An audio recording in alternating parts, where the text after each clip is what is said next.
Good morning, students. I hope you all are well and safe at your home. Due to the lockdown, we are not having our regular school. So, we teachers are here, children, to guide you through the online classes. तो आज का हमारा विषय है भाषा। बच्चों, मनुष्य एक सामाजिक प्राणी है। समाज में रहते हुए वह अपने परिवार वालों, दोस्तों, रिश्तेदारों, संबंधियों और आस पड़ोस में रहने वाले लोगों से संवाद करता है, अपने भावनाएं और विचारों को व्यक्त करता है।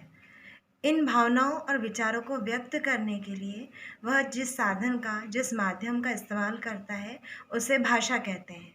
अर्थात भाषा वह साधन है जिसके द्वारा मनुष्य बोलकर, सुनकर, लिखकर या पढ़कर अपने विचारों और भावनाओं का आदान प्रदान करता है।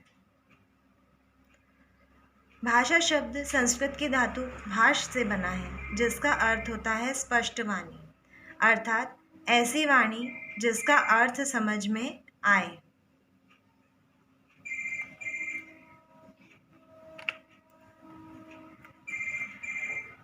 जब हम अपने भावनाओं और विचारों को व्यक्त करते हैं तो उसके दो रूप होते हैं, अर्थात भाषा के दो रूप होते हैं। भाषा के माध्यम से अपने भावनाओं और विचारों को व्यक्त करने के लिए हम मौखिक भाषा और लिखित भाषा का प्रयोग करते हैं। अर्थात भाषा का पहला रूप है मौखिक भाषा और दूसरा रूप है लिखित भाषा।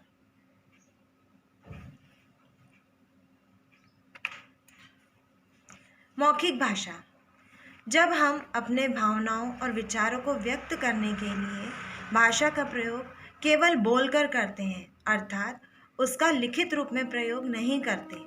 मतलब हम केवल शब्दों के माध्यम से अपनी बात किसी एक दूसरे को समझाते हैं और कहते हैं, उसे भाषा का मौखिक रूप कहते हैं। जैसे भाषण, बातचीत, फ़ोन के द्वारा एक दूसरे से बातचीत करना, रेडियो पर बातें सुनना आदि के द्वारा हम अपनी बात प्रस्तुत करते हैं। यह भाषा का मौखिक रूप है।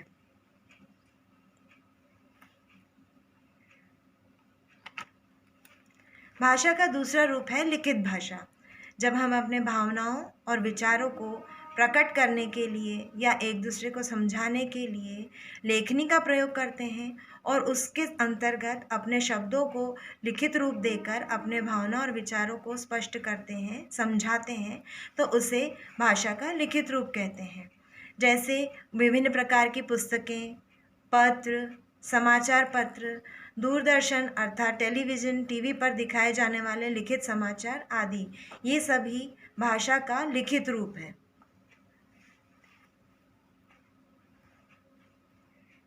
तो बच्चों, अभी तक हमने पढ़ा भाषा। भाषा किसे कहते हैं? जब हम अपने भावनाओं और विचारों को व्यक्त करने के लिए किसी माध्यम का प्रयोग करते हैं, उसे भाषा कहते हैं। भाषा शब्द संस्कृत की धातु भाष से बना है, जिसका अर्थ है स्पष्ट वाणी। भाषा के दो रूप हैं, मौखिक भाषा और लिखित भाषा। मौखिक भाषा के अंतर्गत हम भाषा का प्रयोग बोलकर करते हैं, अर्थात उस केवल शब्दों के प्रयोग द्वारा हम अपने भावनाओं और विचारों को समझाते हैं। मौखिक भाषा के कुछ उदाहरण हैं भाषण द्वारा, आपस में बातचीत के द्वारा अर्थात संवाद के द्वारा, टेलीफोन, दूरदर्शन आदि के द्वारा जब मौखिक रूप से अपनी बात प्रस्तुत की जाती है, यह भाषा का मौखिक रूप कहलाता है। भाषा का दूसरा रूप है लिखित भाषा। जब अपने भावना और विचारों को व्यक्त करने के लिए हम भाषा के लिखित रूप का प्रयोग करते हैं, उसे लिखित भाषा कहते हैं। इसके कुछ उदाहरण हैं विभिन्न प्रकार के साहित्य, अर्थात मतलब विभिन्न प्रकार की पुस्तकें जिनमें लेखक अपने विचारों को व्यक्त करते हैं, पत्र जो हम अपने रिश्तेदारों, सगे संबंधियों आदि को लिखते हैं, समाचार पत्र जिसमें पूरी दुनिया के, विश्व के समाचार छपे होते हैं, लिखित माध्यम से हमें समझाए जाते हैं, बताए जाते हैं और जानकारी दी जाती है। दूरदर्शन पर दिखाए जाने वाले लिखित समाचार जिनमें हमें देश दुनिया की विभिन्न खबरों को लिखित रूप में दिखाया जाता है, ये सभी लिखित भाषा के उदाहरण हैं।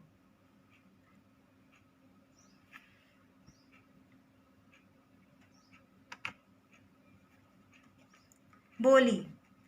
बोली का अर्थ होता है किसी भी एक क्षेत्र विशेष में बोले जाने वाली भाषा, अर्थात भाषा का एक बहुत ही अल्प विकसित रूप बोली कहलाता है। बोली का अभिप्राय स्थानीय और घरेलू बोली से है। इसे अभिप्राय स्थानीय और घरेलू बोली से है। यह किसी विशेष स्थान में प्रयोग होती है तथा इसका क्षेत्र सीमित होता है। मतलब उस विशेष स्थान विशेष के लोगों के बीच आपसी संवाद का जरिया बोली होती है। बोली का कोई लिखित रूप नहीं होता और कोई व्याकरण नहीं होता। यह केवल आपस में बातचीत का एक माध्यम होती है, जिसके माध्यम से वहाँ के उस स्थान के विशेष के लोग एक दूसरे को अपनी बात समझाते हैं। हमारे देश में बोले जाने वाली कुछ विशेष बोलियां हैं। मालवी, जो मालवा क्षेत्र में बोली जाती है, राजस्थानी, बुंदेलखंडी और छत्तीसगढ़ी आदि।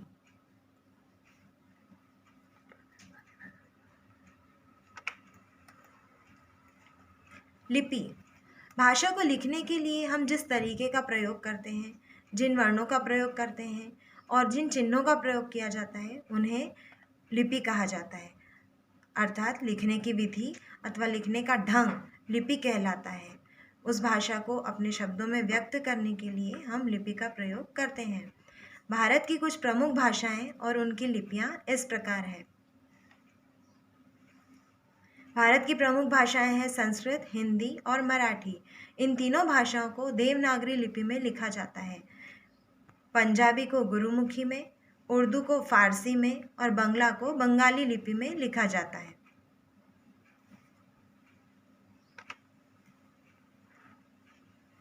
व्याकरण। व्याकरण वह शास्त्र है जिसके द्वारा भाषा के शुद्ध स्वरूप एवं शुद्ध प्रयोग का ज्ञान प्राप्त होता है।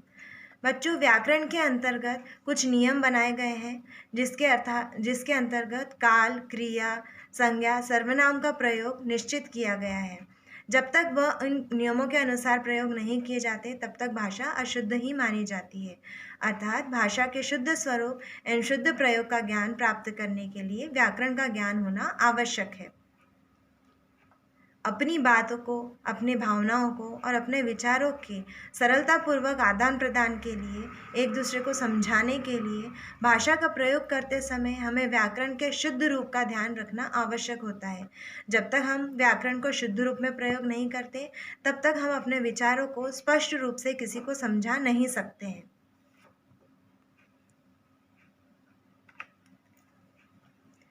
व्याकरण के विभाग। पहला है वर्ण विभाग अर्थात वर्ण विचार, दूसरा है शब्द विभाग अथवा शब्द विचार, तीसरा है वाक्य विभाग अथवा वाक्य विचार। इन तीनों विभागों के विषय में हम आने वाले अध्यायों में पढ़ेंगे। वर्ण विचार। कोई भी भाषा वाक्यों से मिलकर बनती है, अर्थात जब किसी भाषा को लिखा जाता है या बोला जाता है तो उनमें कई प्रकार के वाक्यों का प्रयोग होता है। वाक्य शब्दों से। किसी वाक्य का निर्माण कैसे होता है? शब्दों के द्वारा। और शब्द वर्णों से मिलकर बनते हैं। जब हम किसी शब्द को लिखते हैं तो उसे लिखने के लिए कई प्रकार के वर्णों का प्रयोग किया जाता है।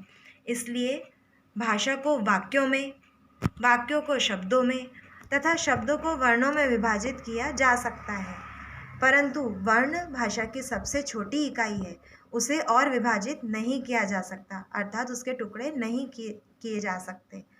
वर्णों के क्रमबद्ध समूह को वर्णमाला कहते हैं।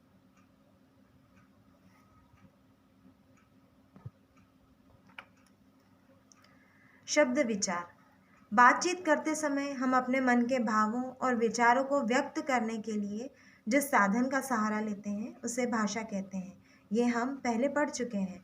भाषा अनेक शब्दों से बनती है और वर्णों से मिलकर शब्द बनते हैं। जब किसी भाषा का निर्माण किया जाता है तो उसमें उस भाषा के अनेक शब्दों को समावित किया जाता है और उन शब्दों को बनाने के लिए कई वर्णों का प्रयोग होता है। अतः वर्णों के सार्थक समूह को शब्द कहते हैं।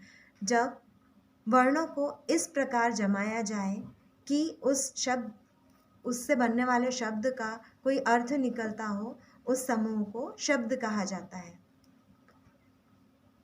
अतः वर्णों के सार्थक समूह को शब्द कहते हैं। शब्द विचार को हम एक बार संक्षिप्त में फिर से समझते हैं। शब्द विचार का अर्थ होता है कि भाषा के अंतर्गत हम अपने मन के भावों और विचारों को व्यक्त करने के लिए कुछ साधनों का प्रयोग करते हैं। उस साधन को भाषा कहते हैं। भाषा का निर्माण अनेक शब्दों को मिलाकर किया जाता है और उन शब्दों का निर्माण वर्णों को मिलाकर किया जाता है। अर्थात जब हम वर्णों को क्रमबद्ध रूप से सार्थक बनाते हैं, उन शब्दों का कुछ अर्थ निकलता है, उस सार्थक समूह को शब्द कहते हैं।